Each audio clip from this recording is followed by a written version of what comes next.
नमस्कार एंड जय हिंद दोस्तों, मैं रवि शर्मा आप लोगों का स्वागत करता हूं डेली डिफेंस डायलॉग के आज के हमारे सेशन में। दोस्तों, खबर आ रही है इंडियन एयरफोर्स की तरफ से, जहां पर LCA तेजस मार्क 1A की पहली यूनिट की डिलीवरी इंडियन एयरफोर्स को होने जा रही है और बताया ये जा रहा है कि ये एयरक्राफ्ट बहुत जल्द इंडियन एयरफोर्स के बेड़े में शामिल होने जा रहा है। मोस्ट एक्सपेक्टेडली 31 मार्च से पहले इसकी डिलीवरी कर ली जाएगी। यहाँ पर HAL और इंडियन एयरफोर्स दोनों ही इस एयरक्राफ्ट की डिलीवरी की तैयारियों में जोर शोर से जुटे हुए हैं। इवन हमारे प्रधानमंत्री मोदी भी इस कार्यक्रम को हो सकता है ज्वाइन करें, क्योंकि प्रधानमंत्री मोदी इस एयरक्राफ्ट को लेकर के बहुत ज़्यादा एक्टिव रहे हैं। चाहे इस एयरक्राफ्ट के अंदर फ्लाई करना हो या फिर इस एयरक्राफ्ट के बारे में दुनिया को अलग अलग मंचों से बताना हो, तो प्रधानमंत्री मोदी हमेशा इस एयरक्राफ्ट को लेकर के बहुत एक्टिव रहे हैं। इवन प्रधानमंत्री मोदी ही क्या, बल्कि हमारे पूर्व प्रधानमंत्री भी इस एयरक्राफ्ट से जुड़े रहे हैं। जैसे कि हमारी प्रधानमंत्री इंदिरा गांधी जी ने 1984 में इस एयरक्राफ्ट की जो प्रोग्राम है उसकी नींव रखी थी। उसके बाद इस एयरक्राफ्ट को अटल बिहारी वाजपेयी ने तेजस नाम दिया था। तो इस तरह से हमारे पूर्व प्रधानमंत्री भी इस एयरक्राफ्ट से बहुत ज़्यादा जुड़े रहे हैं। तो अब फाइनली ये एयरक्राफ्ट का मार्क 1A वर्जन जो है वो भारतीय वायुसेना में डिलीवर किया जाना है। इससे पहले 2016 में इस एयरक्राफ्ट के दो वर्जन IOC और FOC को इंक्लूड किया गया था। हालांकि ये दोनों बहुत इनिशियल वर्जन्स थे और जो इंडियन एयरफोर्स ने डिमांड की थी HAL से, जिस तरह का इंडियन एयरफोर्स एयरक्राफ्ट चाहती थी, क्योंकि शुरुआत में इंडियन एयरफोर्स बहुत रिलक्टेंट थी इस एयरक्राफ्ट को अपने बेड़े में शामिल करने से। बट बाद में जब HAL के साथ इंडियन एयरफोर्स ने बैठ के बहुत सारी चीज़ों को सॉर्ट आउट किया और इसकी जो कमियाँ थी उनको यहाँ पर स्पेसिफाई किया और यहाँ पर HAL ने भी ये प्रॉमिस किया कि इसके आने वाले वर्जन्स में ये सारी जो इंप्रूवमेंट्स है वो करके दी जाएंगी। तो फाइनली अब जो हमें LCA मिलने जा रहा है, ये वो LCA है जो एक्चुअल में इंडियन एयरफोर्स चाहती थी। सो आज के हमारे सेशन में हम इसी एयरक्राफ्ट के बारे में डिस्कस करेंगे। ये अपने पुराने वर्जन से कितना ज़्यादा अलग है, कितना ज़्यादा इंप्रूव्ड है, इसमें HAL ने क्या नई चीज़ें इंटीग्रेट की हैं और इसके आने के बाद भारतीय वायुसेना की जो ताकत है वो कैसे बढ़ जाने वाली है। तो ये सारी चीज़ें हम आज के अपने सेशन में डिस्कस करेंगे। तो शुरू करते हैं हम अपना आज का सेशन। दोस्तों, इस एयरक्राफ्ट के प्रोटोटाइप LSP-7 के ट्रायल्स तो पिछले काफ़ी सालों से चल रहे हैं, बट जो एयरक्राफ्ट डिलीवर किया जाएगा उसके भी बहुत सारे ट्रायल्स यहाँ पर कंप्लीट हो चुके हैं। जैसे कि इसके ग्राउंड ट्रायल्स हो गए या फिर इसका स्लो टैक्सी रन है, वो सब चीज़ें यहाँ पर कंप्लीट हो चुकी हैं। हालांकि इसकी फर्स्ट फ्लाइट को लेकर के कुछ यहाँ पर कन्फ्यूजन है। कुछ यहाँ पर न्यूज़ ये कहती हैं कि इसकी फर्स्ट फ्लाइट 19 फरवरी को कंडक्ट की जा चुकी है। हालांकि यहाँ पर कुछ ऐसी इंफॉर्मेशन भी है कि इसकी फर्स्ट फ्लाइट अभी कंडक्ट की जानी है, जो कि हो सकता है आने वाले 1 या 2 दिनों में कंडक्ट की जाए। बट एनीवेज ये एयरक्राफ्ट 31 मार्च से पहले भारतीय वायुसेना को डिलीवर कर दिया जाएगा। अब यहां पर ये जो एयरक्राफ्ट डिलीवर किया जाएगा ये उन 83 एयरक्राफ्ट में से एक है जिसकी डील फरवरी 2021 को भारतीय वायुसेना ने HAL के साथ की थी, जहां पर इस डील की टोटल वैल्यू 48,000 करोड़ रुपए थी। इसके अलावा भारतीय सरकार ने इंडियन एयरफोर्स को यहां पर इस तरह के 97 एडिशनल एयरक्राफ्ट खरीदने के लिए लगभग 65,000 करोड़ रुपए और सैंक्शन किए हैं। हालांकि अभी इन 97 एयरक्राफ्ट के लिए भारतीय वायुसेना और HAL के बीच में नेगोशिएशंस अभी जारी हैं। हालांकि इस समय 40 LCA ऑलरेडी भारतीय वायुसेना के बेड़े में शामिल किए जा चुके हैं, जो कि 2 स्क्वाड्रन्स में तैनात किए गए हैं। ये दोनों ही स्क्वाड्रन इस समय तमिलनाडु के सलूर एयरफोर्स बेस पर सिचुएटेड है।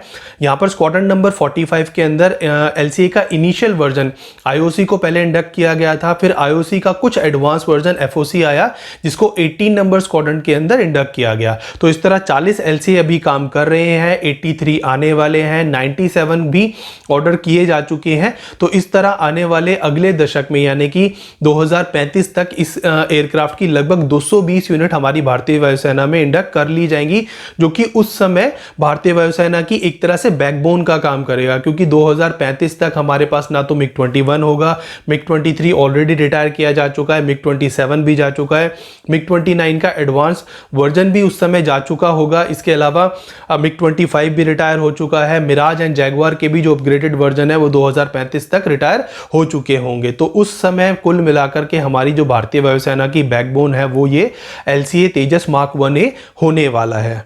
यहाँ पर तेजस मार्क 1A के अलावा उसका एक ट्रेनर वर्जन यानी कि ट्विन सीटर तेजस भी यहाँ पर डिलीवर किया जाना है, जो कि आने वाले कुछ एक दिनों में डिलीवर कर दिया जाएगा। यहाँ पर उसकी फर्स्ट फ्लाइट भी कंडक्ट की जा चुकी है। हालांकि अभी तक हमारे पास कोई भी ट्रेनर वर्जन नहीं है, तो ये जो ट्रेनर वर्जन आएगा ये पहला ट्रेनर वर्जन होगा LCA का, जो कि आने वाले दिनों में ट्रेनिंग मिशंस में यूज किया जाएगा। अब बात कर लेते हैं इस एयरक्राफ्ट के अंदर किए गए चेंजेस के बारे में, यानी कि LCA मार्क 1 से मार्क 1A के अंदर किए गए अपग्रेडेशंस के बारे में, उसके अंदर जो इंप्रूवमेंट्स किए गए हैं उन सब के बारे में। सो बेसिकली ये एयरक्राफ्ट जब भारतीय वायुसेना ने अपने बेड़े में शामिल करने के लिए HAL के साथ करार किया था, तो यहाँ पर कुछ डिमांड्स रखी गई थी कि आने वाले वर्जन्स में इंडियन एयरफोर्स को ये सारे फीचर्स भी इस एयरक्राफ्ट के अंदर चाहिए। इसके अलावा यहाँ पर CAG ने भी एक रिपोर्ट निकाली थी जहां पर इस एयरक्राफ्ट की कुछ शॉर्टकमिंग्स को उजागर किया गया था। तो इन शॉर्टकमिंग्स को पूरा करते हुए और उन डिमांड्स को मानते हुए यहां पर लगभग 40 चेंजेस इस एयरक्राफ्ट के अंदर किए गए हैं, जहां पर इस एयरक्राफ्ट का एडवांस मिशन कंप्यूटर जो है वो उसको अपग्रेड किया गया है। इसके अलावा यहां पर हाई परफॉर्मेंस DFCC और DARE unified electronic warfare suite को इंटीग्रेट किया गया है। इसके अलावा यहां पर स्मार्ट मल्टी फंक्शनल डिस्प्ले को इंटीग्रेट किया गया है। इसके कॉकपिट को भी रिडिजाइन किया गया है, जिसके अंदर जो फ्लोर होता है कॉकपिट का, उसकी शेप को यहां पर थोड़ा सा चेंज किया गया है। इसके अलावा इसके अंदर ऑक्सीजन जनरेटर को भी इंटीग्रेट किया गया है। यहां पर अगर सेफ्टी फीचर्स की बात की जाए तो इस एयरक्राफ्ट के अंदर advance version of fly by wire system को इंटीग्रेट किया गया है, जो कि एक तरह का फ्लाइट कंट्रोल सिस्टम है। इसके अलावा इसके अंदर on board situation awareness display लगाया गया है। यहां पर सेल्फ प्रोटेक्शन जैमिंग सिस्टम को भी इंटीग्रेट किया गया है, जिससे ये दुश्मन के रडार्स को जैम कर सके। अगर यहां पर वेपन सिस्टम की बात की जाए तो इसके अंदर रशियन GSH-23 नाम की एक ऑटोमेटिक गन को यहां पर इंटीग्रेट किया गया है। इसके अलावा इसकी beyond the visual range attack करने की कैपेबिलिटी या फिर ओवर द होराइजन अटैक करने की कैपेबिलिटी बढ़ाने के लिए यहां पर बहुत सारे ऐसी मिसाइल्स को यहां पर इंटीग्रेट किया गया है जो कि एयर टू एयर अटैक करती हैं, जैसे कि एस्त्रा मिसाइल होगी या फिर एसरा मिसाइल्स होगी, वो भी इस एयरक्राफ्ट के साथ इंटीग्रेट की गई हैं। तो ये सारी चेंजेस की वजह से इसकी beyond the visual range attack करने की कैपेबिलिटी या फिर ओवर द होराइजन अटैक करने की जो कैपेबिलिटी है वो बहुत ज्यादा बढ़ गई है। इस सब के अलावा यहां पर gallium nitride advance electronic scanned array radar उत्तम को इंटीग्रेट किया गया है, जो कि इस समय दुनिया के सबसे ज्यादा advance electronic scanned array radars में से एक है और ये रेडार लगभग F-35 के रेडार को कंपेयर करता है। तो इस तरह इस एयरक्राफ्ट के अंदर ऐसे अभूतपूर्व चेंजेस किए गए हैं जो कि इस एयरक्राफ्ट की कैपेबिलिटीज को काफी ज्यादा बढ़ा देते हैं। तो इस तरह से HAL ने यहां पर ये इंप्रूवमेंट्स करके इस एयरक्राफ्ट की कैपेबिलिटीज को कई गुना बढ़ा दिया है और आने वाले दिनों में जब ये एयरक्राफ्ट भारतीय वायुसेना की बेड़े में शामिल होगा तो यहां पर भारतीय वायुसेना की ताकत कई गुना ज्यादा बढ़ जाने वाली है। हालांकि इस एयरक्राफ्ट का एक और वर्जन मार्क 2 भी अभी अंडर डेवलपमेंट है और आने वाले दिनों में जब मार्क 2 बनकर के निकलेगा तब आप देखिएगा कि वो एयरक्राफ्ट किसी 5th जनरेशन एयरक्राफ्ट से कम नहीं होने वाला। हालांकि हम सभी अभी उस पल का इंतजार कर रहे हैं जब इसको इंडियन एयरफोर्स को डिलीवर किया जाएगा और उसको फाइनली भारतीय वायुसेना के बेड़े में शामिल किया जाएगा और ये पल बहुत जल्द आने वाला है। अब इस सेशन को आज हम यहीं एंड करते हैं। कल आपसे फिर मिलेंगे इसी तरह के एक इंटरेस्टिंग वीडियो के साथ। आप देखते रहिए डेली डिफेंस डायलॉग। हमारे चैनल को लाइक कीजिए, सब्सक्राइब कीजिए और हमें कमेंट भेजना बिल्कुल भी ना भूलिएगा। तब तक के लिए जय हिंद।